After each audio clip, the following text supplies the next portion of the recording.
안녕하세요. 주간 전망대입니다. 지난 8월 1일 트럼프 대통령이 중국산 제품 3천억 달러어치에 대해서도 관세를 부과한 이래 우리는 8월 한 달을 미중 간의 무역전쟁, 관세전쟁으로 한 달을 거의 보내다시피 했습니다. 이제 9월에 접어들어서 홍콩 사태가 조금 이렇게 어떤 변곡점에 이르렀다 할까요? 해결의 실마리를 보인다 할까? 그런 가운데 브렉시트도 노딜만은 피할 수 있을 것 같은 그런 분위기, 이런 것들에 힘입어서 녹화일인 오늘 9월 5일 목요일 서울 외환시장에서는 일시적으로 1,200원이 무너지고 또 우리 코스피는 2,000포인트를 돌파했습니다. 지금 벌어지고 있는 이러한 해외 변수들 그리고 국내외 지표들, 이것이 향후 추석 이후 장에 대해서까지도 시사하는 바가 있는지 아니면 일시적인 현상인지 오늘 살펴보는 시간으로 꾸며봤습니다.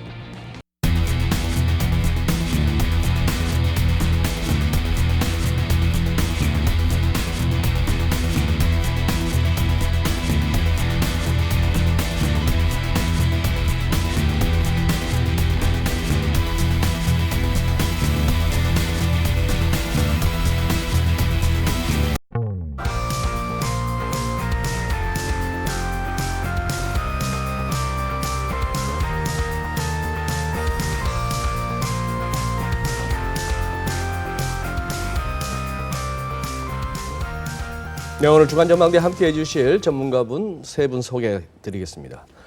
비행키 투자증권 서동필 센터장님 오랜만에 나와주셨습니다. 네, 안녕하세요. 네, 안녕하세요. 미중산업경제연구소 조영찬 소장님. 네, 안녕하십니까. 네, 소장님 오랜만입니다. LG경제연구원의 배민건 연구위원님 나와주셨습니다. 안녕하십니까. 네, 안녕하세요. 네, 우리 서 센터장님. 네.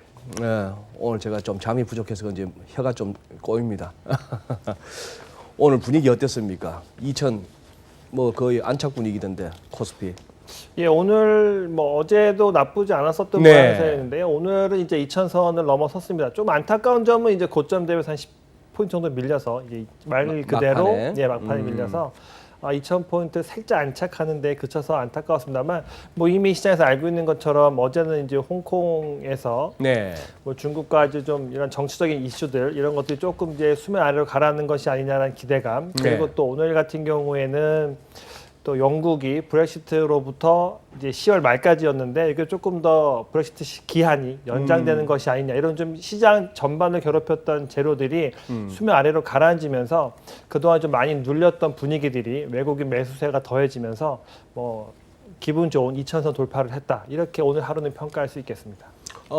저도 낮에 이렇게 작업하다가 보니까 순간적으로 D차트가 움직이려 보니 그때 나온 뉴스는 그거던데요. 또 무슨 10월 달에 미중 간에 고위급 협상한다는 그 뉴스 나오니까 움직이는 거던데 맞습니까? 예, 맞습니다. 오늘 CNBC 외신도 그렇고 국내 뉴스도 그렇고 10월 초반에 네. 미국과 중국의 고위급 회담이 무역 협상을 진행할 거다. 네. 이런 이야기가 나오면서 이제 그러면 연말로 다가가니까 또 이 미중 무역 협상도 어떤 실마리를 찾아가는 것이 아니냐, 이런 기대감이 더해졌으니까요. 어떤 우리가 흔히 이야기하는 펀더멘탈이라는 것보다 정치 경제에 관련된 이 정치적인 것들이 조금은 좀 풀려가는 실마리를 찾아가는 것이 아니냐, 이런 것들이 시장에 좀 많은 안도감을 주었다, 이렇게 평가할 수 있겠습니다. 즉 그동안에 시장을 짓눌러왔던 정치적인 국제 정세 이런 그렇죠. 요인들에서 조금 이렇게 풀리는 모습을 보여서 시장이 좀 환호하는 모습. 예, 그렇습니다. 예. 네. 그렇다면 이제 크게 나누면 그거겠습니다. 미중 무역 전쟁 관련한 앞으로 좀 어느 정도 그것이 갈등이 격화되느냐 아니면 조금씩 풀어가는 쪽으로냐. 그다음에 홍콩 사태가 이렇게 해서 이제 하나의 전환점을 찾아서 잦아들고 뭔가 안정을 찾는 쪽이냐, 계속 격화되느냐.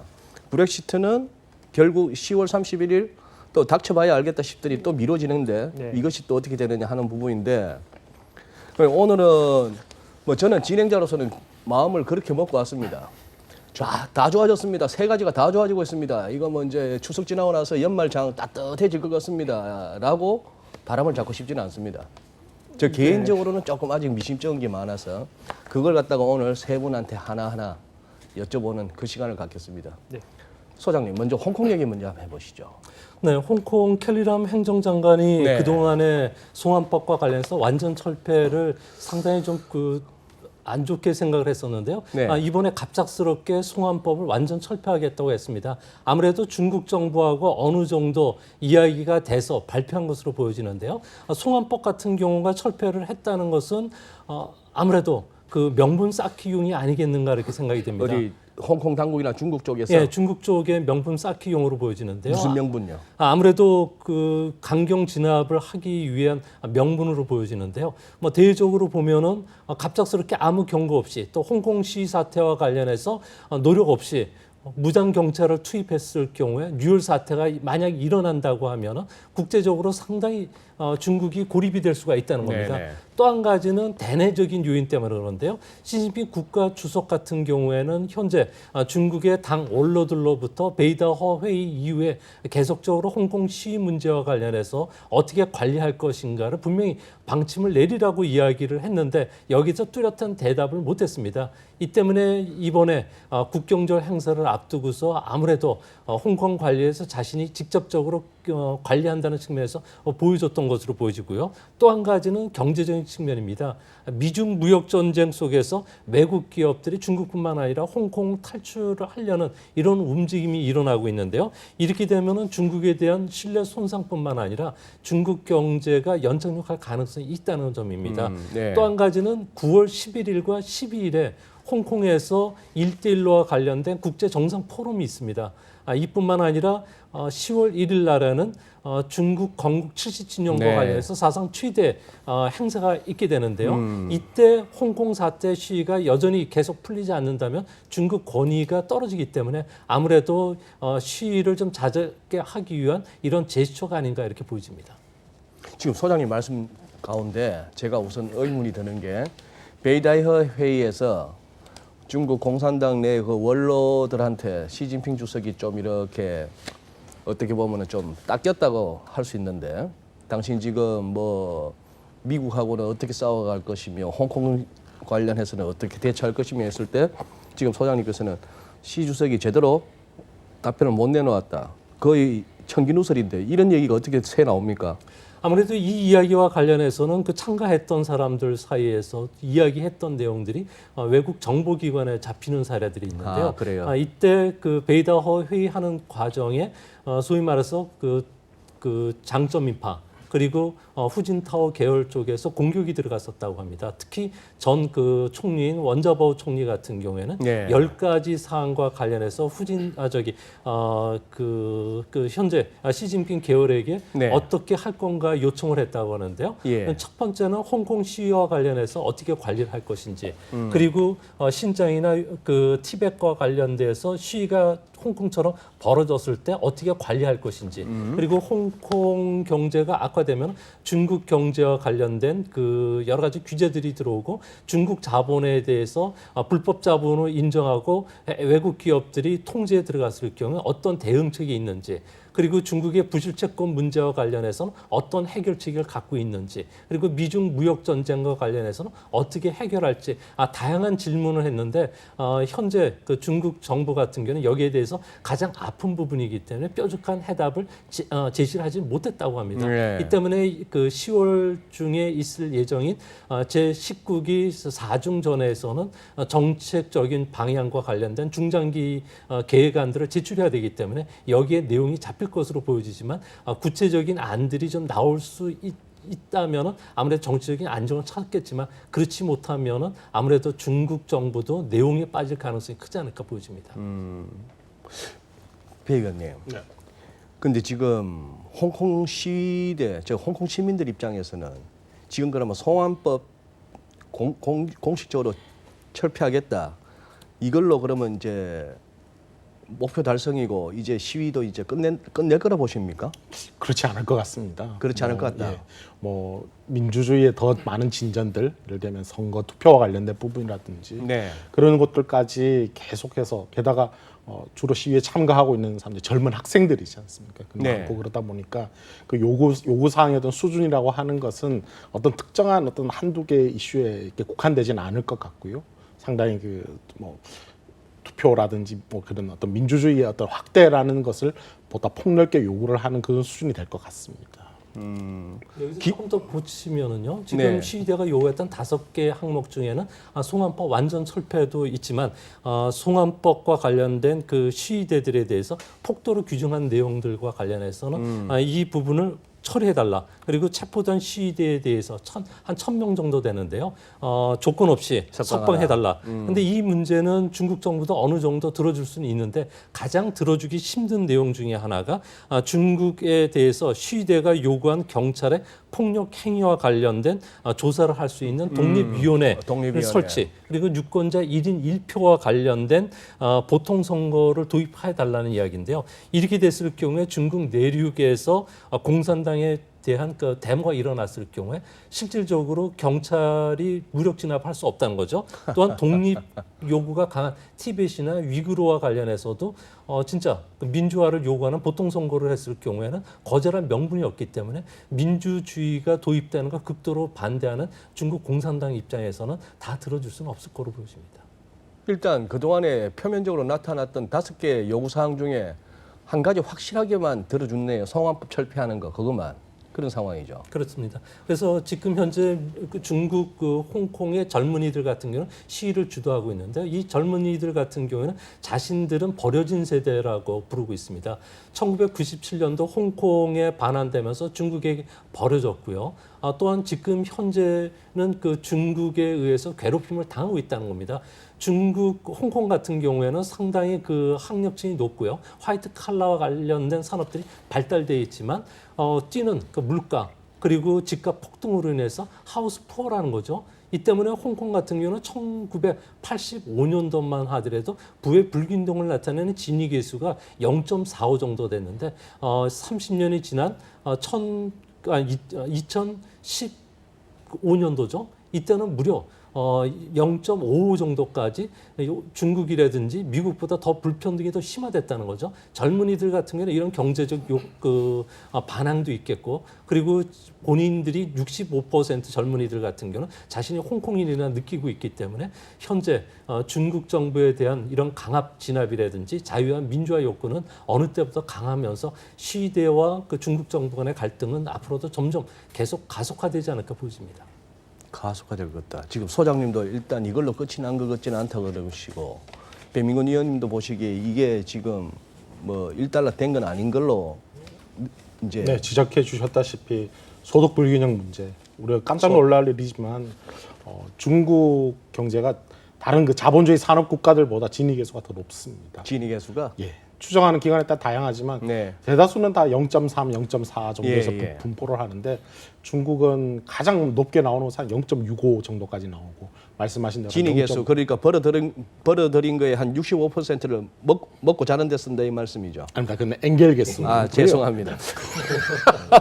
죄송합니다. 그럼 진위 진위 계수 계수는- 한번 다시 한번. 네, 그 로렌츠 곡선 상에서 나타나는 그 면적을 나타내는 것인데 0에서 1.0까지 혹은 100을 곱하기도 하죠. 네. 예. 대체로 이 지수가 한 0.3, 0.4 정도의 많은 주요국들이 분포를 하고 우리도 그 안에 들어가거든요. 중국은 사회주의 국가에서 이제 시장 경제 도입한 나라니까 그 진위 계수가 높다는 건 뭘 의미하는 거예요? 소득과 부의 불평등이 그만큼 심각하다라는 것이죠. 그래서 시장 경제를 부분적으로 받아들이고 있는 나라가 진위 계수가 다른 뭐 미국이나 더 높다라고 해서 네. 좀 세계를 놀라게 하고 있는데 그런 부분들도 홍콩 사태의 어떤 근간을 이루고 있다라고 이렇게 보여집니다. 그러면 서동필 센터장님 수요일 날 예. 항생이 3.9% 올랐어요. 네. 차트 보면 완전 뭐 불기둥이 섰던데 그때 이제 그 캐리람 그 행정장관이 이제 송환법 공식 철폐 예. 뭐 그거 공식 철폐할 거다 하는 언론 보도만 나오니까 벌써 장이 그렇게 날아갔는데 그렇죠. 예. 근데 그러고 나서 목요일 날 왜 팔로스루가 없어요? 좀 오전에는 홍콩 계속 오르는 것더니만 본토는 올랐는데 항생은 다 토해내고 끝나는 것 같던데. 그러니까 말씀하셨던 것처럼 홍콩이 올해 주가의 수익률을 보면은 네. 제자리를 걸었습니다. 그러니까 올해 수익률이 이제 올라갔다가 홍콩 사태 때문에 다시 주저앉으면서 이제 올해 수익률은 제로 수준이었죠. 그러면 상대적으로 양호한 거 아닙니까? 다른 시장들에 올해 비하면. 수익률만 놓고 보게 되면 사실은 대부분의 국가들의 주가 수익률은 플러스입니다. 심지어 이 중국의 그래요? CSI 300 같은 경우는 뭐 20% 이상 올랐고요. 그러니까 우리나라나 뭐 주변 아시아 국가들이 좀 재미없는 거 아니야라고 맞다, 생각했지만 올해 통틀어서 제가 보면 우리 시장만 생각했네. 예, 올해 통틀어서만 보면 대부분의 선진 국가들은 그래도 우리 흔히 이야기하는 하이스윙 그러니까 10% 안팎의 상승률은 다 보여줬거든요. 예. 근데 홍콩도 그 많이 눌렸던 것들이 그런 정치적인 이슈 그러다 보니까 외국 자본들 다 빠져나가는 거 아니냐. 그러다 보니까 또 중국에서 무력으로 이 시위대를 진압하려고 쳐들어온다는 표현 그렇습니다만 좀 이 밀고 들어오는 것이 아니냐. 이런 모든 불안감들이 다 금융시장에 배어 있었는데 어쨌든 가장 첨예한 이슈였던 송환법이 철폐되면 한숨 돌리는 것이 아니냐라는 어떤 기술적인 반발 매수가 들어오긴 했는데 지금 두 분 말씀하시는 것처럼 그렇다고 해서 이것이 궁극적으로 풀어지는 것이냐 그렇게 보기는 어렵지 않다. 특히 젊은 친구들의 요구사항이 여기서 끝나지 않을 거기 때문에 아마 계속해서 잡으면 더 나을 것이다 라는 걱정이 예, 말씀하신 것처럼 연속적인 상승을 이끌어내지 못했다. 뭐 이렇게 평가하고 있습니다. 소장님, 근데 거기는 누가 주도합니까 지금 시위를? 네, 지금 주도자가 없다는 게 이번 시의 특징입니다. 네, 그럴 수가 있네요. 예, 그 민주파라고 하는 젊은 학생들은 중학생서부터 시작해가지고 대학생 그리고 29살까지 젊은 층들이 상당히 많고요. 네. 또 한 가지는 그 재야 단체도 있고 이것뿐만 아니라 교사나 그다음에 그 다양한 계층들이 참여하는 회의고요. 이 때문에 실질적으로 의사 결정과 관련해서는 시위를 주도하는 세력이 꼭히 없다는 거죠. 그 지금까지 13번의 시위가 있었는데 홍콩 당국이 이거와 관련해서 주도자를 지금 못 찾고 있는 것도 여기서 잘 보여주는 상황인 것으로 보여집니다. 이제 앞으로가 문제인데요. 중국 젊은이들 같은 경우는 프레시몹을 하면서 모금 활동을 하고 이 모금 활동에서 벌어들인 자금을 가지고 구속자들 석방하는데 보석금을 또 쓰고 있고요. 또 앞으로 또 다양하게 해외에서 많은 지원도 받고 있고 SNS 통해서 지원도 받고 있기 때문에 그런 측면에서는 이번 시위는 중국과 서방 간의 갈등 관계로 보시는 게 더 맞지 않나 이렇게 보여집니다. 중국과 서방 간의 갈등 관계. 그러면 지금 소장님 설명을 듣다 보니까 적어도 10월 1일 날 건국 70주년 그 행사할 때까지는 홍콩에서 불미스러운 일이 생기면 안 될 것 같아서 한번 중국 당국이 이렇게 슬쩍 한번 물러서 준 것 같은데 그렇게 하지만 10월 1일까지 지금 앞으로도 주말이 한 3번 정도는 남았는데 계속해서 시위는 할 것 같거든요. 참다 이제 10월 1일 끝나고 나서는 한번 뭔가 일이 터진다 하면은 한번 상상을 해보죠. 이러다가 사그라들면 괜찮습니다. 이러다 사그라들면 우리도 뭐 별 이렇게 뭐 유탄을 맞을 거나 간접적인 피해는 있을 게 없는데 혹시나 10월 1일 건국절 지나고 그 사이에 홍콩 사태가 이렇게 잦아들기보다는 계속해서 시위는 격화되고 더 이렇게 요구 사항은 본질적인 어떤 민주화 내지는 우리는 중국이 아니다 쪽으로 가버리면은 뭔가 일은 터질 것 같은데 그랬을 경우에 정치적인 여파 그리고 어떤 금융시장 투자 관점에서의 여파도 상당할 것 같은데. 네, 지금 중국 같은 경우에는 그 홍콩이죠. 네. 그 자유화 문제, 그다음 민주화 요구로 바뀌었거든요. 네. 그래서 이 부분을 들어주지 않았을 경우에 시위는 계속 확산이 될 수밖에 없고요. 이거와 관련해서는 중국 정부는 분명합니다. 첫 번째는 자연 소멸 정책이라는 거죠. 뭐 유독화라든지 뭐 다양한 그 스타들을 동원해서 나는 중국 편이라는 걸 보여주고요. 또 무력 진압과 관련된 1,200명이 12,000명이죠. 선전 쪽에서 훈련하고 있는 양상을 계속 보여주고 그리고 중국 정부가 쓰고 있는 거는 시위가 계속되면은 선전은 홍콩을 대체하고 더 살기 좋은 그레이트 베이 에어리어라고 하는 전략을 쓴다는 거죠. 그리고 홍콩에 있는 금융단지를 상하이 메가시티 정책에 따라서 상하이로 옮길 수 있다고 계속 시그널을 줬습니다. 그런데도 시위가 사그러들지 않으면 홍콩 정부 요청에 의해서 플랜 B죠. 강경 진압 정책을 쓰는데요. 신속하게 투입을 해서 진압 후에 그리고 계엄령이라든지 비상령을 발동시켜서 시위를 아예 억누르는 정책을 쓸 것으로 보여집니다. 이렇게 됐을 경우에는 문제는 홍콩의 그 자유무역 항구 국제금융센터 지위가 무너지게 되는데요. 이렇게 되면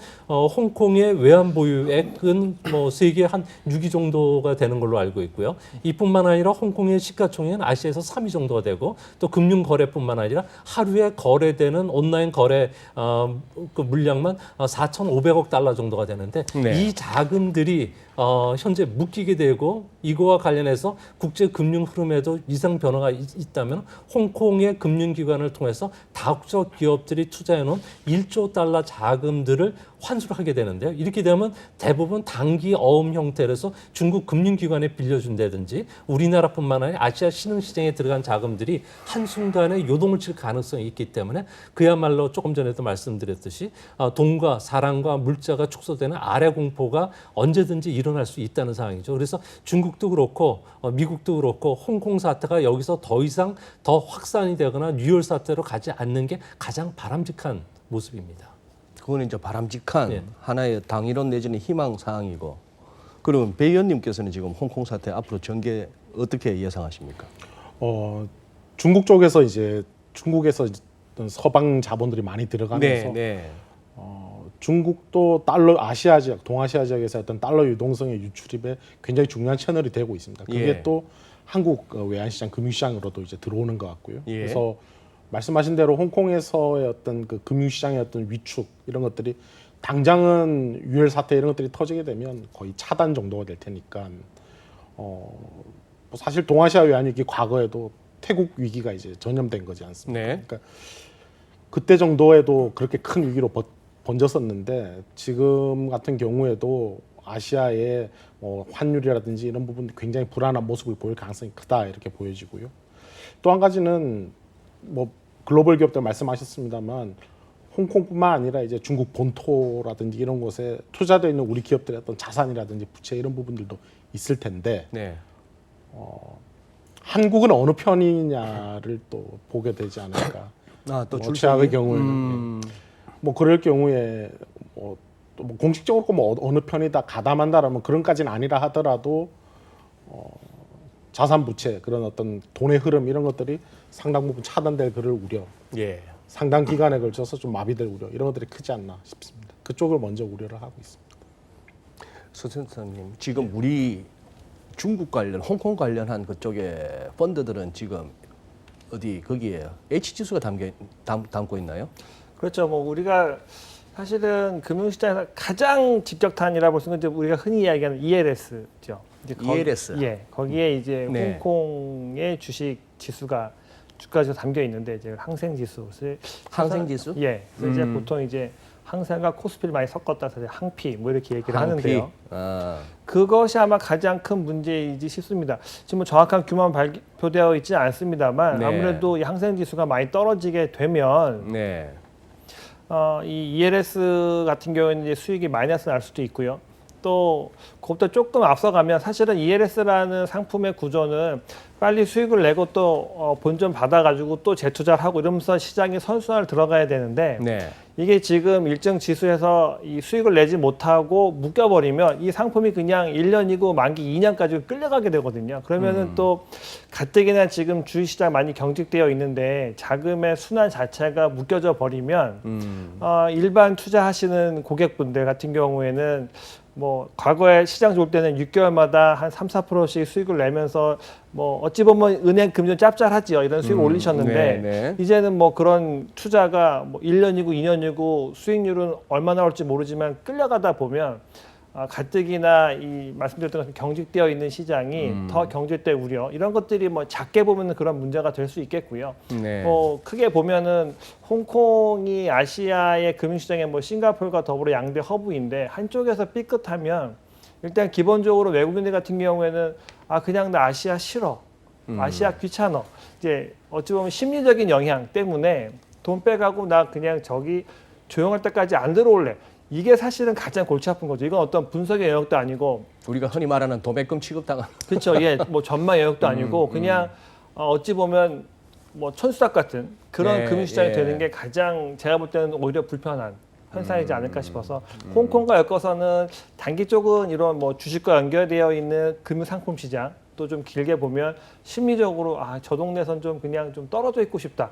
뭐 이런 불편함 이런 것들이 시장을 괴롭힐 만한 요인들이 아닌가라고 보고 있습니다. 이게 그러면 쉽사리 해결되거나 이게 뭐 송환법 철폐만으로 될 문제가 아니면은 지금 이 위안화 환율 관련해서도 아직까지 우리가 뭐 장담할 수가 없네요. 네, 그렇습니다. 현재 홍콩 쪽에서 들어가는 외채들을 보면은 중국 기업들이 갖고 있는 제조업 부분에서 갖고 있는 외채는 한 8천억 달러 정도가 되고요. 또한 금융기관들이 갖고 있는 그 달러 부채는 한 6,500억 달러 정도 됩니다. GDP의 한 2% 정도 되는데요. 두 개 합하면 1조 5천억 달러가 가야 근데 되는데. 그 부분이 네. 또 중요한 부분 중에 하나가 단기 외채 비중이 65%라는 겁니다. 우리나라 같은 경우는 외환 보유액은 4천억 달러밖에 안 되지만 단기 외채 비중은 35%거든요. 안정적으로 관리되어 있는 거 보면은 중국은 외환 보유액은 많은데 단기 외채가 많다 보니까 오히려 미스매칭으로 인해서 상당히 어려움을 겪게 되는데요. 만약 홍콩 사태가 터지고 중국의 내용이 벌어진다든지 무역 전쟁이 장기화되면서 중국의 신용 위험이 진짜 발생한다면은 아무래도 그 이 자금들과 관련해서 회수에 들어갈 것으로 보여지고요. 또 무역 전쟁이 장기화된다면은 아무래도 그 신용 등급이 떨어지는 중국 기업들이 많고요. 또한 그 단기 자금들은 미국 쪽을 중심으로 해서 회수가 들어온다면은 현재 1달러에 7.15위엔 정도에서 움직이는 환율이 어느 순간에 8위엔, 9위엔, 10위엔도 갈 수가 있다는 상황이죠.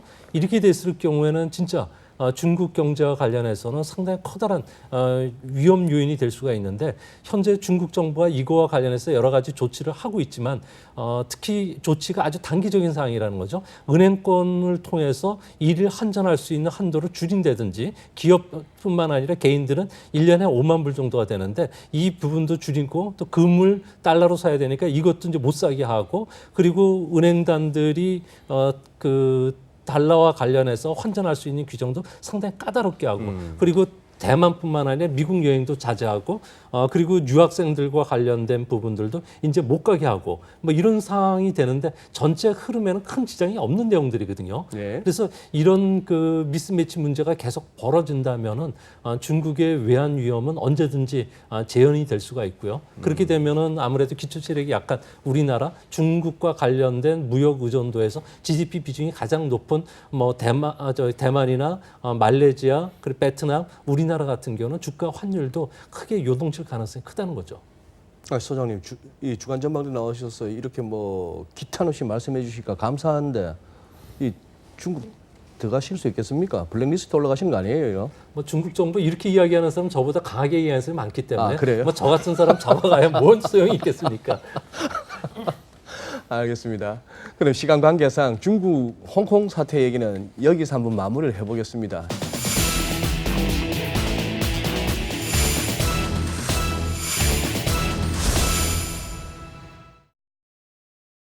배 의원님, 저기 브렉시트 한번 넘어가 볼게요. 네. 최근 하루 이틀 사이에 뉴스 보니까 굉장히 숨가쁘던데 한번 좀 정리를 한번 해주시죠. 어떻게 돼갔는지. 뭐 지난 한 달 남짓 이제 보리스 존슨 신임 총리가 전국을 뭐 주도했지 않습니까? 분위기 예, 메이커로 예. 했는데 장벽에 부딪혔습니다. 그래서 일단 10월 말로까지 되어 있는 그 뭐 노딜이건 어떤 딜이건 간에 브렉시트가 이제 연기를 했던 것 이런 것이 하원에서 다시 통과되면서 내년 1월 말로 다시 이제 미뤄지게 되는 그거 확정된 겁니까? 뭐 절차가 남아 있죠. 상원에서 다시 그 수정 의결이 돼야 되고 다시 그것을 하원이 재가를 해야 되는 절차는 남아 있지만 사실상 결정된 것이나 다름없다라고 이렇게 보여집니다. 보수당 내부에서도 이탈표 있었던 것 같고 지금 과반수를 잃었다는 기사는 뭔 내용입니까? 원래도 그 절대 단독 과반은 아닌데요. 보수당이? 예, 단독 과반은 아닌데 거기에서 여러 다른 정당들에서 이렇게 조금 더 네. 들어와서 과반을 그래도 표를 유지를 할 수 있었는데 예. 보수당 내에서도 표가 이탈이 있었고요. 예. 좀 전반적으로 좀 인심을 약간 잃었나라는 생각. 이게 뭐냐니까 영국 사람들이 노딜 브렉시트가 뭐 지금도 저 오기 전에 마지막으로 또 찾아봤는데도 여론조사 같은 거 하면 그래도 그냥 브렉시트 하고 싶다라는 쪽이 조금 더 우세한 걸로 나오고 있습니다. 박빙인 와중에도 그래도 브렉시트 가자. 예. 그렇지만 완전 노딜은 또 싫다. 그러니까 어떻게든 이 노딜이라고 하는 것을 약간은 디자인을 하고 들어가고 싶다. 안전 장치를 약간은 두고 싶다라는 것이고. 네. 이미 지난 4월에 메이 총리 때 한 번에 한정해서 올해 10월 말로 미뤘던 건데 네. 뭐 법이나 규칙을 그렇게 만드는 게 무슨 의미가 있습니까? 국가의 의사결정으로, 그러니까 의회의 의사결정으로 한다면은 그러니까 그런 어떤 뭐 소버린 문제니까요. 의회의 의사결정으로 한다면은 뭐 2번 아니면 더 이상도 또 미룰 수 있는 문제 아닌가라고 기본적으로 그렇게 보여집니다. 그래서 이제 보리스 존슨 총리가 이제 어떻게 보면 화가 났겠죠.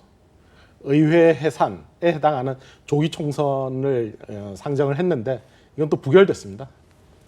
참 체면 안 서네. 지금 총리 되고 나서 뭐 이렇게 의회에서 표기를 붙이고 한 건 처음 아니에요 이번에? 네, 그렇습니다. 예. 그것을 지금 이렇게 뭐 전반적으로 주도를 했는데, 근데 뭐 그러다 보니까 이 양팡 테러블이 약간 주춤하니까 오히려 시장에는 온기 화색이 돌았다 이렇게 볼 수 있는 건 아닌가 싶습니다. 그리고 노딜 브렉시트라고 하는 것도 결국 말씀드렸습니다만 이것에 대해서 어떤 사람들이 그래도 어느 정도 안정적으로 관리를 하면서 넘어가고 싶다라고 하는 것이 영국 사람들 생각인 것 같고, 또 뭐 마찬가지로 그렇습니다. 일단 존슨 총리가 의회 예산에 실패를 했는데 의회는 의회대로 앞으로 또 이제 내각을 불신임하는 그런 절차도 남아 있거든요. 의회 민주주의 국가이기 때문에, 의원 내각제 국가이기 때문에 의회가 내각을 불신임하는 데는 과반만 되면 되고요. 예. 총리가 의회를 해산하는 건 3분의 1가 돼요. 더 어렵게 되어 있습니다. 그래서 뭐 당분간 일단 좀 고삐를 좀 채웠다 이렇게 볼 수 있는데, 근데 뭐 보면 사실 지금 이 존슨 총리 외에는 노동당 당수 제러드 코빈도 그렇고 네. 크게 두드러지지 못한다. 그러니까 인물이 따로 없다라는 그런 세평도 있는 것 같아요. 그래서 영국에서도 보리스 존슨 정도면은 뭐 그래도 총리로서는 경쟁력 있다 그런 겁니까? 뭐 지금은 노동당에 워낙 좀 위축이 되어 있는 것 같습니다. 실제로 그 정당 지지율 같은 경우도 보면 지난 7월 이전까지는 보수당이 좀 역전을 당하는 듯한 그런 모습도 나타났었는데 최근에 다시 이제 보수당이 다시 노동당이 좀 지지율이 떨어지고 보수당이 좀 오르는 모습이 나오고 있고. 어디나 사람 없군요. 있습니다. 예? 저는 뭐 아베가 뭐 천년만년 해물꽃이 얘기해서고 보리스 존슨 정도만 해도 경쟁력이 있고 트럼프 대통령 갈바줄 사람 아무도 없고 뭐 남 얘기할 것도 없지만 저기 정권가에서는 예. 지금 브렉시트 노딜 브렉시트의 경우 어떻게 될 것이다 하는 어떤 컨센서스가 지금 나와 있습니까? 대충 이렇게 될 것이다 세상이. 아니면 EU 유럽연합과 영국의 미래는 대충 이렇게 안 될까? 진짜 노딜로 간다면. 진짜 노딜로 간다 하는데 언제 갈지 가기는 가느냐 사실은 이게 더 뭐죠. 왜냐하면 이게 가긴 가느냐? 왜냐하면 이 브렉시트 얘기가 나온 게 3년이 넘었거든요. 맞습니다. 16년도 6월달에 6월이었죠. 예, 아주 뭐 하루가 파란만장한 주식 시장을 보냈는데요. 그리고 3년이 지났는데 달라진 건 없어요. 예. 총리만 3번 바뀌었죠. 캐머런 나가고 메이 나가고 네, 이제 그다음에 존슨이네요. 테레사 나가고 존슨은 한 3번 정도 바뀐 거죠. 예, 예. 근데 어찌 보면 이게 그냥 계속 연명만 해가는 거죠. 우리 나갈 거야. 이거 안 들어 좀 나갈 거야. 이런 분위기로 가다 보니까 사실은 주식시장 자체에서는 브렉시트에 대해서는 사실은 별 감흥이 없습니다. 뭐 이렇게 말씀드리면 다른 투자하시는 분들이 당신이나 감흥 없지 이렇게 생각하실지 모르겠지만 예. 큰 감흥은 별로 사실은 없는 상황이고요.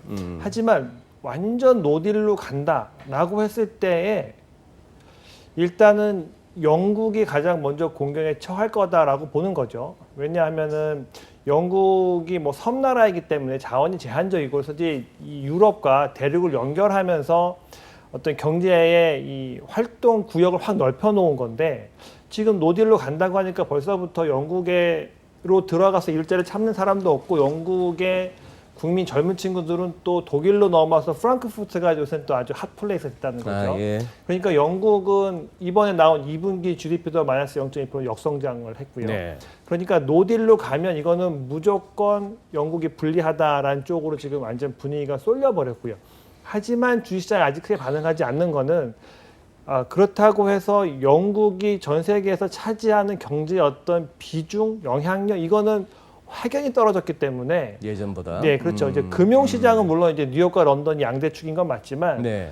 큰 틀에서 봤을 때 경제적으로 주는 악영향이 얼마나 될 거냐 여기에 대해서는 큰 걱정하지 않습니다. 다만 이렇게 EU 유럽연합과 영국이 서로 어찌 보면 이제 이것도 끝까지 막장 싸움 갈 수 있는 분위기거든요. 만약에 영국에서는 10월 31일 날 마지막으로 잡았던 이 기한을 연기시켰지만 이건 반대로 EU에서 아니 우리는 그냥 빠이빠이 할 거야 라고 하면 빠이빠이 해도 되는 겁니다. 그러니까 이게 그렇죠. 사실은 어찌 보면 공이 우리가 영국만 쳐다보고 있었지 EU에서는 사실 되게 지금 짜증나 있는 상황이죠. 처음에는. 브뤼셀에서 그냥 10월 30일 날 너희들 나가줘 할 수도 있는 거 아니에요? 예, 그동안에는 EU에서 잘해봅시다 했지만 영국이 되게 강경한 자세를 취했다가 이제는 반대가 되어버렸거든요. 네. 그러니까는 반대로 영국을 내보내버리면 독일 경제가 휘청거리게 된다 보는 거죠. 독일이. 네, 왜냐하면 자동차 같은 경우에는 영국이 제1 수출처거든요. 아하. 그러면 이제 관세가 다 생겨버리고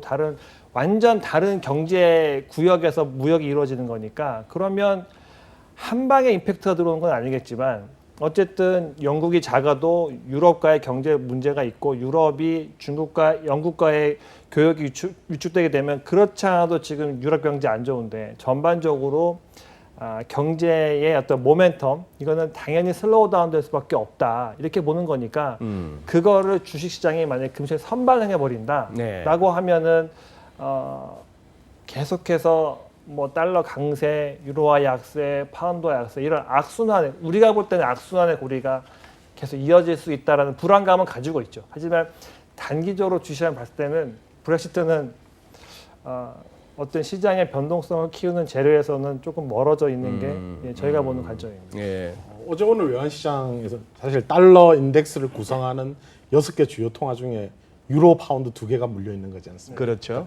어떻게 보면 달러 강세를 계속 좀 추동하는 요인이다라는 점에서는 좀 영향을 오히려 줄 수도 있겠다라는 생각이 듭니다. 달러 강세를 추동한다. 브렉시트의 문제는. 네.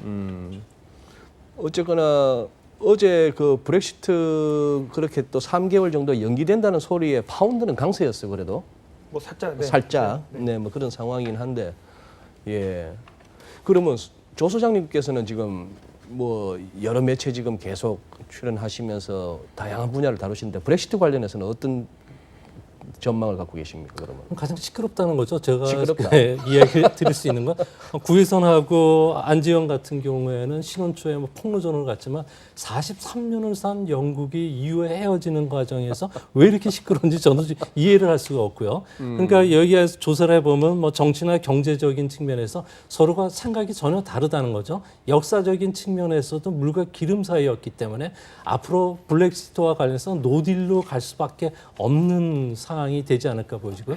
조금 전에도 말씀드렸듯이 경제 예측기관들이 볼 때는 브렉시트가 일어나더라도 유럽에 미치는 영향은 0.2에서 0.4%포인트 정도 성능이 떨어진다는 거죠. 네. 그것보다 더 중요한 것은 유럽 경제 같은 경우에도 이미 중국이 재채기하면 유럽은 감기에 들릴 정도로 중국 의존도가 심화되고 있습니다. 뭐 그리스, 이탈리아서부터 시작해서 동유럽 거까지 1대1로에 들어갔고 최대 투자국이 중국이기 때문에 앞으로 미중 간의 무역 전쟁 여부, 그다음에 미국이 1대1로와 관련해서 어떤 규제책을 쓰느냐에 따라서 또 달라질 수가 있는데 현재 브렉시트보다는 오히려 중국과 서방 간의 관계가 더 큰 영향을 끼칠 가능성이 크고요.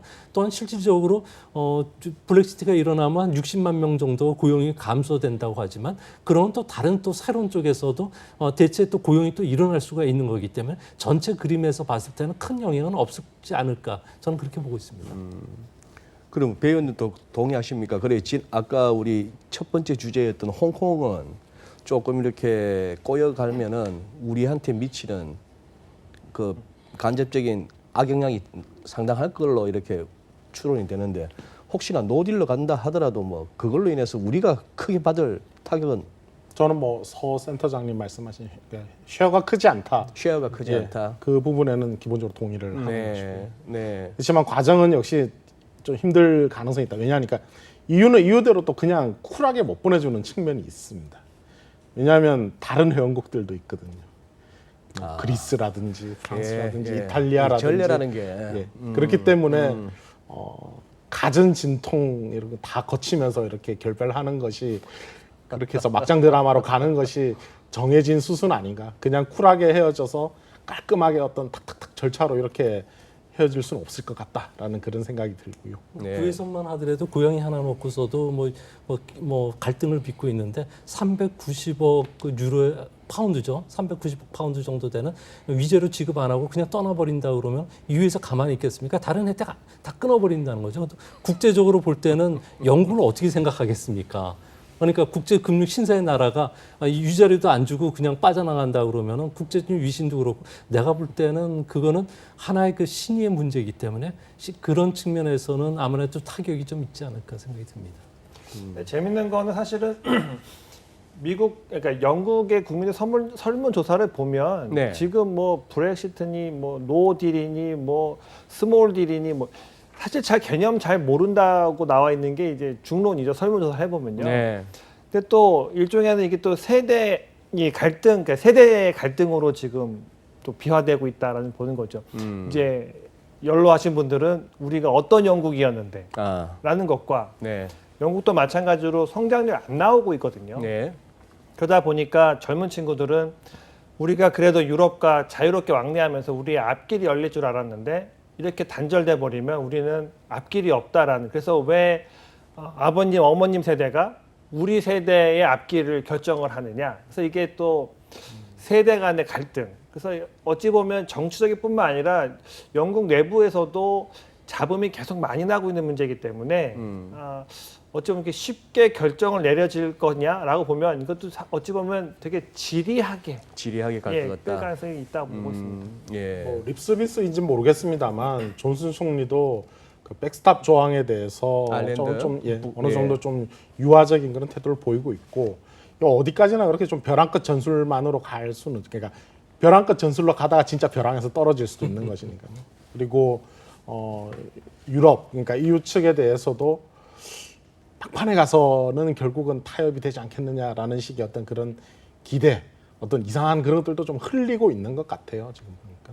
아니 어제 저도 이렇게 뉴스 자료 화면 보다 보니까 자막에 아니 이렇게 대책 없고 뭐 무의미한 자꾸 브렉시트 연기만 할 게 아니 연기만 하면은 이거는 우리의 협상력만 떨어뜨린다 이렇게 하면은 아니 브뤼셀의 그 EU 집행부에서 보기에 너 지금 협상하자고 이러는 거냐 싶을 거 아니에요. 너 노딜 브렉시트 단행할 의지 없네. 그냥 우리 겁먹으라고 하는 거네. 다 그런 좀 뭐랄까요. 말에서 벌써 패가 다 드러나는 좀 그런 면이. 원래 존슨이 생각했던 거는 총선을 해가지고 거기서 승리해서 다시 재협상을 한다는 거죠. 네. 그리고 그 재협상하는 과정에서 자신이 조금 양보를 해주고 유죄를 덜 내고 그 방안이었는데 글쎄요 어떻게 될지는 좀 더 두고 봐야 되겠죠. 아유, 이탈리아의 그 동맹당의 그 마테오 살비니 이번에 털려나간 거 보니까 그 정치하는 사람들 함부로 까부러가 될 게 아니더만요. 지난번에 그 유럽의회 선거에서 이탈리아 내 선거할 때는 오성운동이 제1당이었고 저가 2당이어서 연립 극좌 극우가 참 불안한 연정을 시작했는데 유럽의회 선거에서 저가 조금 유리하다고 지가 총리 될 것 같아가지고 한번 까불었다가 완전 이번에만 튕겨놨더만요. 유럽은 그런 그 이념 지형에 따라서 네. 다당제, 그러니까 양당 구도라 하더라도 군소 정당이 이렇게 같이 있으면서 연정 구성하고 네. 안 될 것 같이 한 20-30% 정도 지지 얻어도 집권당이 되고 그랬다가 또 와해되고 이런 게 아트인 것 같아요. 정말. 아트. 예. 우리한테는 맞다고 보세요? 그런 게? 뭐 우리는 이제 좀 적응하려면 시간 걸리겠죠. 쉽지 않겠죠. 쉽지 않겠다. 예, 우리는 지금도 all or nothing 대통령 중심제. 뭐 하면 더. 예. 브렉시트 얘기하다 보니 좀 지겨워지네요. 그게 아마 시장이 느끼는 바도 아닌가 싶기도 한데. 그러면 미국으로 넘어가겠습니다. 미국뿐만 아니고 유럽 이제 조금 펀더멘털로 가고 싶은데 지금 독일이나 영국이 성장률 안 좋지 않습니까? 예. 지금 미국의 이번에 ISM 제조업 지수 좀 충격이었어요. 8월 달.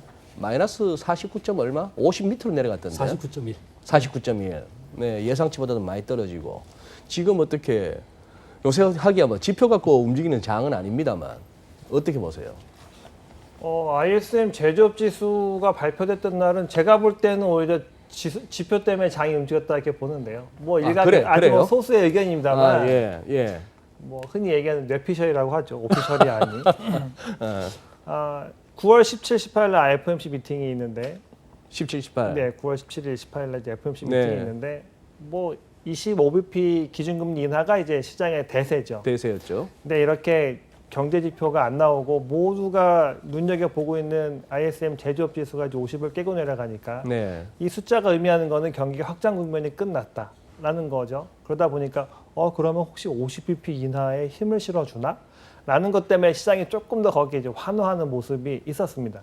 근데 이제 ISM 제조업 지수 중에서 제가 개인적으로 눈여겨보는 거는 가장 눈여겨보는 건 이제 신규 주문입니다. 뉴 오더가 있고요.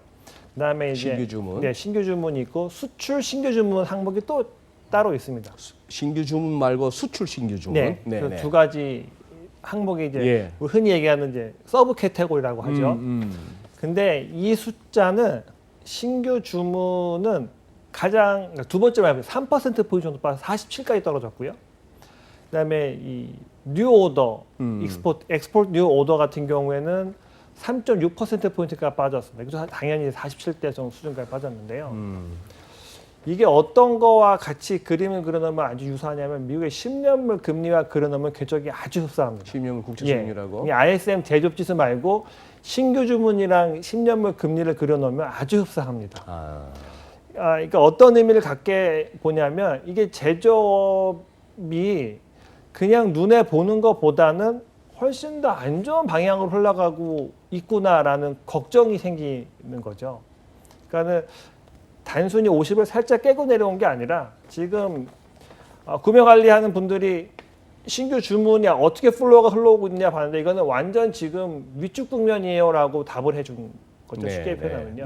그렇게 보면 지금 미국의 제조업은 생각보다 많이 다운턴에 들어가 있는 걱정 이게 좀 앞서고 있어서 미국 지표를 ISM 지수만 놓고 본다고 하면 생각보다 미국 제조업이 지금 많이 힘들다 이렇게 생각을 하고 있습니다. 아마 그래서 트럼프 대통령이 한 2, 3주 전인가요? 달러가 너무 강한데 뭐 이런 얘기를 한번 했었죠. 네네네. 소장님 뭐 하실 말씀 있으신 것 같은데.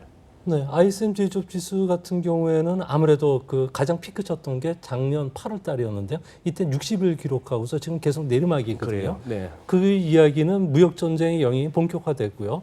여기에 따라서 주요국들의 그 생산이라든지 수출이 위축이 되면서 이게 미국에 다시 연결이 되는 그런 모습입니다.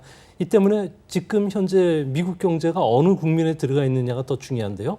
미국의 경기 선행 지수 같은 경우는 7월 달은 1.6% 그리고 동행 지수 같은 경우 1.8% 2%가 안 된다는 것은 미국 경제가 답보 상태에 들어갔다는 거고요. 답보 상태가 들어갔다는 이유 자체는 아무래도 장단기 금리가 역전이 됐기 때문에 18개월에서 21개월 뒤에는 분명히 경기 후퇴 국면에 들어간다는 거죠. 이렇게 됐을 경우에 금리를 낮춰서 ISM 지표를 올릴 수는 없다는 거죠. 아무래도 불확실성이 기업인들에 더 큰 영향을 끼쳤기 때문에 기업인들은 지금 현재 자금이 부족한 상황이 아니라 확실성이 있어야지 투자를 한다든지 고용을 늘릴 텐데 미국의 소비는 전 세계 한 20% 정도로 차지하고 있고요. 또 소비가 미국 GDP의 70%를 차지한다는 점에서는 소비를 부축시켜줘야 되는데 이런 상태로 빠지면은 현재 미국의 그 개인들이 갖고 있는 가계 부채 같은 건 13조 달러 사상 최대고요. 또 신용과 관련된 신용카드 대체 연체가 지금 계속 늘어나고 있다는 측면에서는 앞으로 그 시차를 두고서 소비까지 영향을 미치지 않을까 그렇게 보여집니다. 네. 배민근 의원님, 지금 우리 서동필 센터장께서 말씀하신 게 지금 대체적으로 우리가 시황에서 볼 수 있는 그 흐름이거든요. ISM 제조업 지수가 제조업 경기가 수축 국면에 접어들어서 안 좋아졌다. 그런데 시장은 그걸로 올랐다. 왜? 연준이 25bp가 아니라 50bp도 내릴 수도 있으니까. 자, 이걸 경제학 하시는 분으로서 또 그러면서 계속 시장을 워치하시는 분으로서 이러한 이 시황에 어떻게 뭐 두드러기 안 생기세요? 논리는 연결이 됩니다만 놀라. 좀 온도차 같은 것. 그러니까 온도차. 예, 미국의 경기가 둔화하는 거 비교 자연스럽게 받아들일 수도 있는 것 아닌가. 이 정도 달려왔으면 됐지.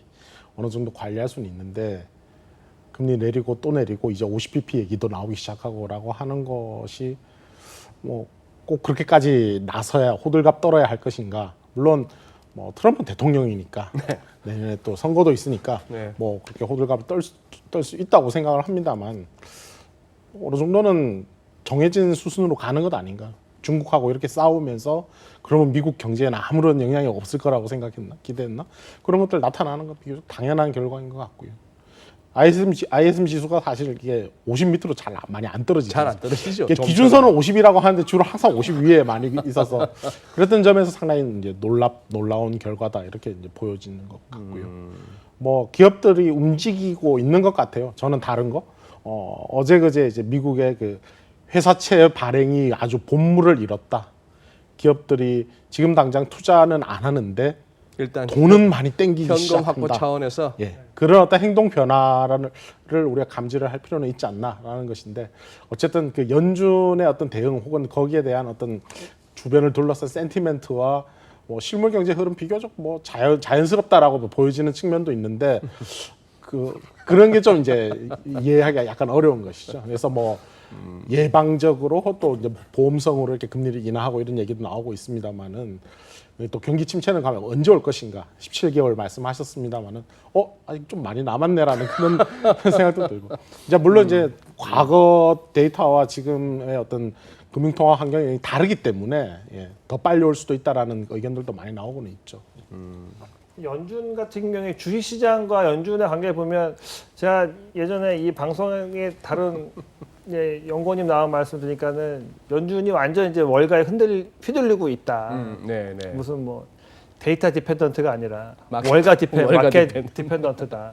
네. 뭐 상당히 저는 공감을 하는 바고요. 네. 그리고 시장이 울어야 젖을 주는 뭐 엄마의 역할. 그러니까 시장이 뭔가 연준에서 시장이 원하는 만큼 금리를 내릴 것 같지 않으면 시장을 한번 뭐 한 3, 4%를 뭐 확 10%까지 밀어내 버린다든지 그러면 또 연준이 어쩔 수 없이 달래준다든지 네. 이런 경제학자 분들이 보면 지금 뭐 하는 거지? 라는 생각을 분명히 하실 것 같아요. 네. 그러니까 그런 차원에서 본다고 하면은 흔히 이야기하는 펀더멘탈을 기준으로 주식시장을 보시는 분들은 이제 이해가 안 가는 상황이 이제 연출된다 이렇게 보여지고 또 연준 입장에서 보면 만약에 제가 연준이 의장이면 저는 금리 안 내릴 것 같습니다. 지금 같은 경우에는 왜냐하면 그럼 잘릴 텐데. 뭐 잘려도 파월만큼 돈 있으면 뭐 한번 해보겠습니다. 한번 해보겠다. 네. 여담입니다만 지금 또 다른 측면에서 본다고 하면은 미국이 금리를 내리는 게 뭐 보험성이냐 아니면은 뭐 리세션 대응이냐 뭐 두 가지 이야기가 있는데 가끔 세미나를 나가서 여쭤보는 게 08년도에 금리가 왔을 때 금리를 최초 언제 내리셨는지 기억을 하세요? 그러면 채권하신 분들이 기억을 하세요. 근데 주식하신 분들은 기억을 못 하세요. 07년 9월 달에 금리를 처음 내렸거든요. 07년 9월에. 근데 07년 9월 달에 50bp를 한 번 내려줬는데 그때는 사실은 시장에서 모르겠어요. 저도 이제 12년 전이어서 기억이 그때 시장의 반응이 좀 가물가물합니다만 네. 왜 내렸네. 고용지표 안 좋아 좀 내렸네. 이게 흔히 이야기하는 보험성이었던 거죠. 하지만 1년이 지나고 나니까 이게 보험성이 아니라 결국 올 것이 온 거구나. 달리 이야기하면 선제적으로 금리를 내려서 경기를 잘 바닥을 막아줄 수 있느냐에 대한 질문은 또 다른 형태의 질문이다라고 보는 거고요. 과거에 리세션이 왔을 때 기준금리를 내려준 게 한 400bp에서 500bp 정도씩은 내려주면서 경기 리세션에 대응을 했었는데 지금은 뭐 내려줘 봐야 내릴 룸이 200bp밖에 없는 거죠. 만약에 이번 9월 달에 내린다고 하면. 그렇게 보면 시장에서는 점점 어떤 생각을 할 것 같으냐면 연준이 이번에 내리는 게 과연 인슈어런스일 수 있겠느냐. 앞으로 그러면은 우리가 걱정하는 완전 다운턴 들어간 경기를 뭐 50bp, 75bp 내려서 막을 수 있겠느냐에 대한 질문이 생길 것 같고요. 네. 07년, 08년의 이 걱정. 그래 결국은 내렸지만 올 건 올 거야 라는 거에 대한 걱정 이런 것들이 어찌 보면 뭐 내년에 주식시장을 좋게 보신 분들도 있지만 이 매크로와 관련돼서는 내년 상반기가 이 걱정을 조금 더 하게 되는 국면이지 않을까라는 걱정을 저도 하고 있습니다. 그나마 그래도 연준은 시장한테 원망도 없고 트럼프 대통령한테 밤낮으로 욕먹어가면서 그래도 금리 정상화 서둘러 갖고 2.25, 2.5 지금 2에서 2.25 하단 기준으로 2% 그럼 25bp씩 하면 아직 8번은 내릴 수 있어요. 네.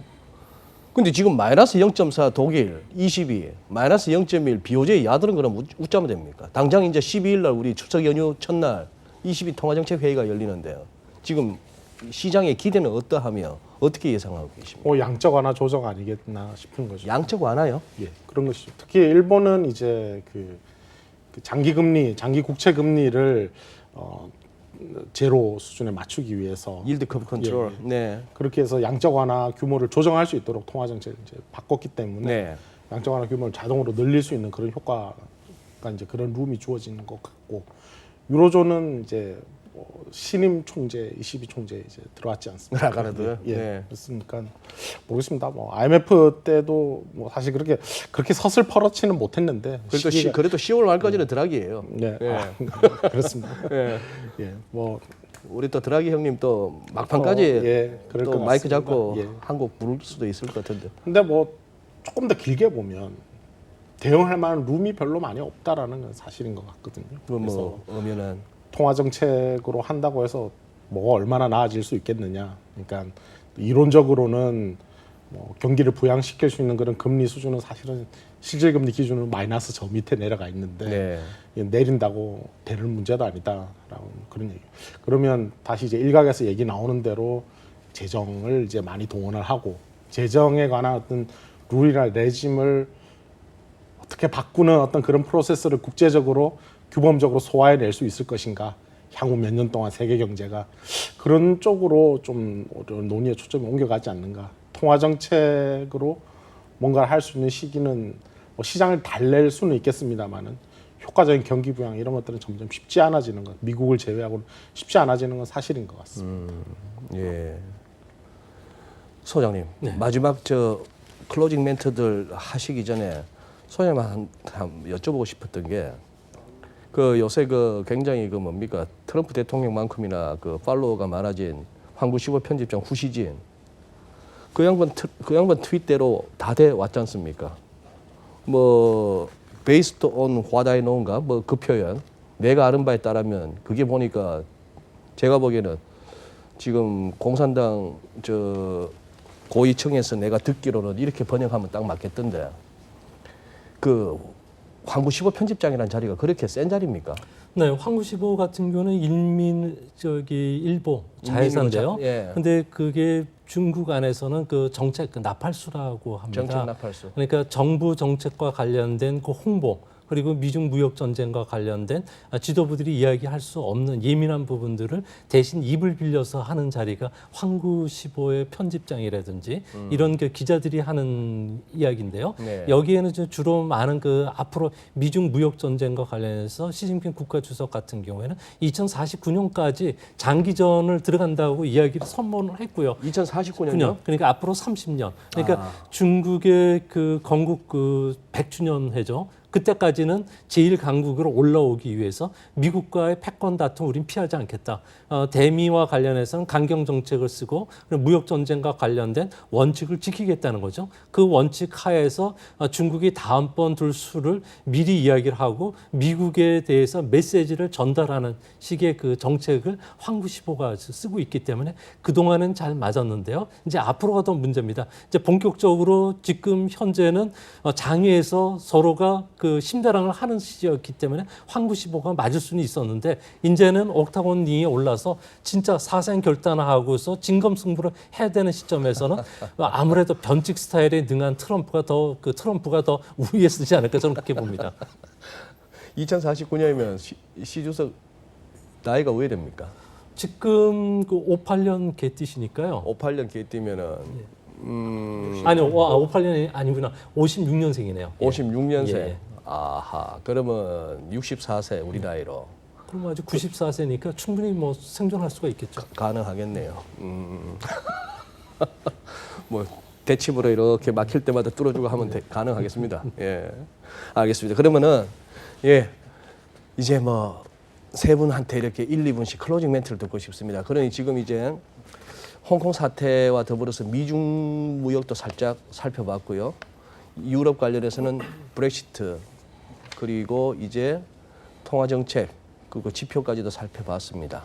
그러면은 지금 이제 마음은 이제 급해집니다. 우리 서 센터장님 말씀하신 대로 저도 잠시 착각했네요. 연초 이후 세계 증시 이렇게 판때기 보면 다 빨개요. 다 어지간하면 10% 내외고. 아르헨티나 다음에 우리 코스닥이고 그다음 코스피도만 꼴찌에서 2등 3등이더만요 우리가. 그래서 그거 했는데 그렇다면 이제 추석 지나고 나면 다들 마음이 급해지잖아요. 찬바람도 실실 불기 시작하고. 네. 그래서 지금 요런 상황 하에서 이제 향후 주가, 금리, 환율 다 좋습니다. 조금 이렇게 한번 어떤 식의 전망 그리고 또 우리 시장에 몸담고 계신 분들한테 오늘 아마 주간 전망대 나오시면서 드리고 싶었던 말씀들이 한마디씩 계실 것 같은데 배 의원님부터 해서 마무리하겠습니다. 10월 수출 좀 잘 보면 좋겠다. 10월 수출. 예. 작년 10월 수출 좋았는데 그래서 뭐 우리가 기저 효과 같은 거 얘기 안 하더라도 수출 증가율, 월별 수출 증가율 약간 분위기 바뀔 수도 있겠다. 특히 이제 관세 부과가 현실화됐으니까. 수출이 좋아져야 사실 시장이 살아나는 건 아니고 수출이 가장 깊은 곳까지 곤두박질 치는 것들을 우리는 10월이나 그럴 때 보게 되지 않을까. 그리고 말씀하신 대로 우리 시장이 뭐 최근에 좀 흐름 좀 묘한 게 있습니다. 미국은 막 하루에 3%씩 이렇게 떨어지는 그런 국면이 나오는데 우리도 물론 같이 떨어지지만 때때로 우리 기관들이 잘 버티고 있다라는 그런 생각도 좀 들고요. 그러니까 이제 높이 비행하던 시장이 아니라서 오히려 좀 낮은 곳에서 좀 안정적으로 이렇게 가는 그런 측면도 좀 있는 것 같은데, 그러니까 수출 같은 것들이 이제 굉장히 가장 나쁜 시기가 지나면서 어떻게 보면 위쪽으로의 어떤 그런 것들에 대한 탐색 이런 것들이 좀 나올 수 있지 않을까 하는 생각. 지금 오히려 10월 수출을 잘 보자 하시는 말씀은 거기서 바닥을 칠 수도 있다 네, 이 말씀을 그렇습니다. 네. 가장 나쁠 수 있다라는 걸 확인할 수 있다면 예. 그러면 오히려 그런 것들이 시장에는 좀 기운을 불어넣어 줄 수 있는 그런 요소도 되지 않을까. 때 맞춰서 글로벌 주요국들의 어떤 통화 완화 이런 것들도 좀 더 본물을 이루고 있는 그런 상황과 묘하게 결합될 수도 있겠다. 그런 긍정적인 측면도 있고. 홍콩은 근데 계속 부담스럽네요. 홍콩은 부담스럽다. 그다지 지금 뭐 3분기에 마지막 달 왔고 이제 4분기도 이제 곧 접어듭니다만 배 의원님께서는 그렇게 지금 이제 공포스럽게 보시는 상황은 아니군요. 뭐 글로벌리는 저희 기본적으로 좀 부정적으로 보고 있습니다. 글로벌리는 예. 그 안에서의 어떤 사이클 사실 잘 안 봤는데 사이클에 좀 주목을 하자. 우리가 OECD 경기선행 기술 국가별로 똑같이 비교할 수 있는 우리가 먼저 꺾였으니까요. 우리 2017년 뭐 4월, 5월 우리가 제일 먼저 고점이후로, 꺾였고 아마 그런 지수도 내년 상반기에 우리가 제일 먼저 다시 치고 올라갈 수도 또 있다. 턴업한다. 예. 그게 이제 뭐 진짜 정말 좋아지는 거냐? 네, 그래서 경제가 살아나는 거냐? 뭐 그런 데 대한 의문은 있습니다만 어쨌든 사이클 자체는 그런 흐름으로 묘하게 어떤 주식 시장이든 채권 어떤 시장의 어떤 흐름에 좀 변화를 줄 수 있는 그런 모습이 되어가지 않을까. 글로벌리 한국의 어떤 금융시장이라고 하는 것이 그런 생각 좀 하고 있습니다. 개인적으로는 좀 꿈 같은 얘기입니다만 제발 좀 그랬으면 좋겠습니다. 주변에서 죽겠다는 소리를 너무 많이 듣고 살아서 예, 조 소장님. 네, 지금 뭐 패권 전쟁이 계속 가속화되고 있는 상황이고요. 또 신냉전으로 빨려 들어가고 있는 상황인데요. 뭐 우리나라 같은 경우에는 진짜 망만대의 고깃배와 같은 신세로 보여집니다. 하지만 좀 길게 놓고 보면은 과거 그 소련과 미국과의 냉전 국면 속에서도 뭐 경제는 순환 국면에 따라서 주가도 상승을 했다는 거죠. 네. 그래서 너무 비관적으로 보지 마시고요. 주가가 좀 조정을 보이고 싸다면은 향후에 4차 산업혁명은 계속 진행이 되는 거고요. 경기는 순환하는 측면에서 는 저점에서 뭐 주식도 살 수도 있는 거고요. 또한 환율도 다시 제자리로 갈 수 있는 상황이고요. 이거와 관련해서 우리가 조금 전에 논의했듯이 파월이 조금 더 정부적인 감각을 조금 더 갖추고 그리고 22도 공격적으로 금리 인하도 하고 그리고 BOJ 같은 경우에도 이제 좀 더 금리와 관련해서도 좀 유연성을 발휘하게끔 하기 때문에 너무 비관적으로 보지 마시고 우리 경제와 관련해서도 조금 밝은 희망을 갖고 주식도 좀 바라보시는 게 좋지 않을까 생각이 됩니다. 홍콩 관련해서 무서운 얘기는 다 해놓으시고 결론에 와갖고는 그래도 너무 비관적으로 빠지지 마라 하시니 근데 잘 새겨 홍콩과 듣겠습니다. 관련해서는 중국 정부가 자신도 살기 위해서는 최악의 국민은 피해갈 수가 있기 때문에요. 너무 이런 사태를 명확하게 보시긴 하되 너무 비관적으로 보지 말라는 이야기죠. 알겠습니다. 예, 서생사장님. 네. 교과서 같은 이야기를 드리면 지금 우리가 흔히 얘기하는 PBR이 한 0.76배, 0.77배 정도 됩니다. 0.8도 내려왔습니까? 네. 근데 이게 어느 수준이냐? 네. 금융위기 때 저점 봤을 때 0.76, 0.77이니까. 금융위기 때. 예. 그러니까 뭐 흔히 얘기하는 PB로 저점을 잡다 보면은 이제 올해 봤던 뭐 1900선, 1900 살짝 깨가 내렸던 그 수준에서 네. 우리 저점은 본 거 아니냐 이제 이런 기대감은 가질 수 있을 것 같고요. 또 반대로 이제 PER 같은 경우에는 오늘까지 올랐다 치면 한 10.4배 정도 될 것으로 보여집니다. 주당 순익 배율이. 그럼 이거는 뭐 그냥 비싸다 싸다 논할 레벨은 아닌 거죠. 그러니까 이 흔히 이야기하는 밸류에이션만 가지고 보면 저점은 봤다. 뭐 이 정도까지는 이제 말씀드리는 거 어렵지 않고요. PER의 이 분모가 너무 낮아졌군요. 뭐 그렇다고 봐야 주가가 이마에 빠졌는데도 아직도 PER이. 그래서 조금 이제 찜찜한 부분은 작년에 우리나라 기업의 순이익이 144조, 한 140 정도 벌어들여졌는데 네. 올해 순이익을 추정해 보면 한 95조까지 내려와 있거든요. 그러니까 이익의 3분의 1이 없어진 셈이죠. 그러니까 이익에 대한 숫자가 너무 안 좋은데 그러다 보니까 우리가 흔히 이야기하는 펀더멘털이 너무 없다 보니까 밖에 뉴스에 국내 주식시장이 너무 많이 휘둘리는 거죠. 네. 그렇다 보니까 뭐 희망사항이겠습니다만 반대로 이 미중 무역 분쟁에 대해서 조금만 더 긍정적인 시그널이 나온다고 하면 그래 올해 이익도 최악인 거 이제 인지되었다. 상반이 끝났기 때문에요. 그러면은 이 문제가 잘 해결만 된다고 하면 내년 상반기부터는 조금 분위기가 좋아질 것이 아닌가 이렇게 해석을 해볼 수 있겠습니다. 그래서 바닥은 지금은 거의 봤다고 보고 있고요. 하지만 이제 올해 연말까지 상단을 열 만한 체력은 없습니다만 마찬가지 말씀드렸다시피 이제 미중 무역 분쟁이 조금만 훈풍이 분다고 하면 내년 기대감 같이 맞물려 들어와서 시장은 조금 더 나아질 수 있는 여지는 있다. 하지만 그 뉴스가 나오기 전까지는 우리가 가진 체력만 보면 너무 서두르지 않으셨으면 좋겠다. 이렇게 말씀드리고 싶습니다. 알겠습니다. 예. 뭐 제가 섣부르게 뭐 오늘 토론 내용을 갖다가 뭐 정리하거나 하지는 않겠습니다. 우리 시청자 여러분께서 다 이렇게 듣고 나름대로 판단이 서시리라 이렇게 생각되고요. 어느 쪽으로 단정하기가 쉽지 않은 그런 뭐 시장이고 국제 정세이고 또 언제 또 트럼프 대통령의 트윗에서 어떤 불똥이 튈지도 모르고 뭐 이런 세상을 지금 우리가 살고 있는 것 같습니다. 예, 조금 이제 가을 장마에 또 비도 많고 태풍도 올라오고 이러다 보니까 또 큰 명절을 앞두고 조금 이렇게 마음들이 분주하실 텐데요. 시장 변동성도 커지고 이 변동성이 커진다는 건 조금 시장이 어떻게 보면 이 유동성이 좀 부족하다는 느낌도 좀 들기는 들고 네 그래서 좀 과장된 시장 가격의 흐름이 나타나고는 있습니다. 코스피 2000과 달러 환율 1200 아주 크리티컬한 레벨이 건드려진 날 이렇게 한번 주간 전망대에서 세 분 전문가 모시고 향후 시장 흐름 한번 전망해 보았습니다. 판단하시는데 좀 도움이 되시기를 바라고 오늘은 여기서 마무리하겠습니다. 감사합니다. 수고하셨습니다. 예, 수고하셨습니다. 네.